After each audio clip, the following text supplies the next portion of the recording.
but I'm going to bring her up right now. You guys ready for your next comedian? Yeah? All right. Your next comic, very funny woman. She wrote jokes for Joan Rivers, which she told on Johnny Carson, I believe, right? Johnny Carson. All right, guys, make some noise for Helene Witt, everybody.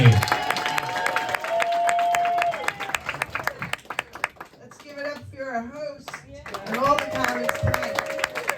Yeah, I wrote some jokes for Joan Rivers on Johnny Carson, so you might say to yourself, she must be funny. But you might say to yourself, she must be very old. Yeah. Thank you. Are you the same one who's going to the train show? Do you have one of those little hats? That's right, my brother was like that, and you know what happened to my brother? No, you wouldn't know that. Just saying. Okay, I gotta start my joke. But you know, I'm getting older than a lot of these young fellas and comics on the show, and when I was 69, I closed my eyes and made my wish for 69. Then the pandemic came along and wasn't much going on in my apartment. I did have the plumber show up twice because I had to get my pipes cleaned out, but I had no company. Anyway, I'm a retired New York City school teacher. Thank you very much, appreciate that. I taught in the toughest school in New York City. I mean, these kids are so rude. This kid's picking his teeth. Hey, that's my car antenna! And you know, when we were young, we used to carve our sweetheart's name in the desk. These kids carved their sweetheart's name in their sweetheart. And this boy, Stephen Jefferson, would melt crayons on the radiator in 4th grade. Yeah. I had him back 20 years later for career day. He's the biggest methamphetamine dealer in all of New York City. I mean, you walk into the school and you see the colors. Like, for example, what were your school colors, for example? Green and white. You know what the colors were in my school? Black and blue and dried blood red. That's on the teachers. Very tough school. You know, when I was teaching measurement and scales, they don't give you any money for supplies in my school. So I went home, I brought in my bathroom scale, my Weight Watchers scale. That's not the joke. And my cocaine scale. I'm only kidding. I never went to Weight Watchers. It was really tough. And the principal was in an ivory tower, and he's talking to us at the staff meeting. No matter what goes on in the classroom, make everything a teachable moment. So I'm breaking up a fight. You see, I'm old and 5 feet tall, and this kid goes, "He strangled me! Terrible!" I said, "Stop.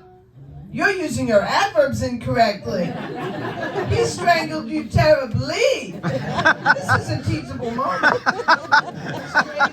You didn't know if the kid was in the office because he stabbed someone in the leg with a pencil and it stood up through the Wrangler jeans, or if he, spit it into the sink. You know how it is.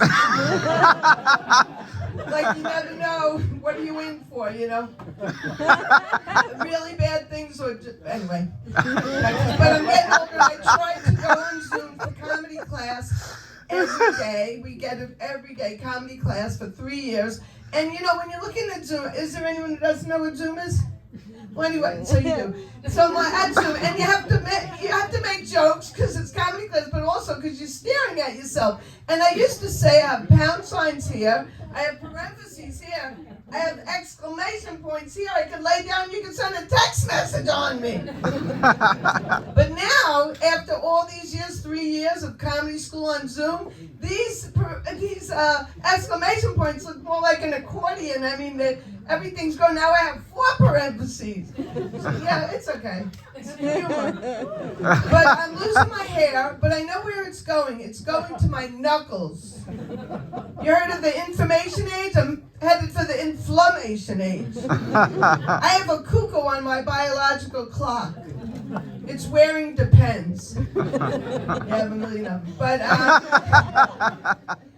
I have a nephew who's spoiled. You were talking about the little girl cursing. I have a nephew who, I wouldn't say he can't say no to his own son. So his son loves the race cars, the racing drivers, and he doesn't like to go to bed. So my nephew, instead of saying go to bed and slapping him like we used to get hit, I'm not saying do that, but he got a cameo, which is getting a famous race car driver to tell your child to go to bed. And he was so proud of it that he put it on Instagram.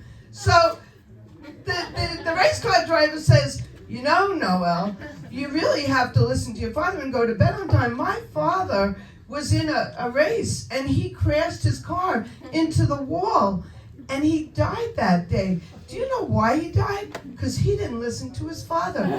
He didn't go to bed on time. Inappropriate. Okay. I won't tell it to you next time when we're all together again. I'll tell it. But I went to Woodstock. It was a concert 50 years ago. Thank you. And then I went to Woodstock 50 years later. There were 2 Woodstocks. But some things stayed the same and some things changed. Like, well, it's funny. Is this the same? Oh, okay. I'm going to tell you about that. You know, the tent at the first Woodstock was for bad acid trips, which was a drug. It was called LSD. But this time, the tent was for bad acid indigestion. 3 people lost their lives at Woodstock. 3 people lost their dentures at the later Woodstock.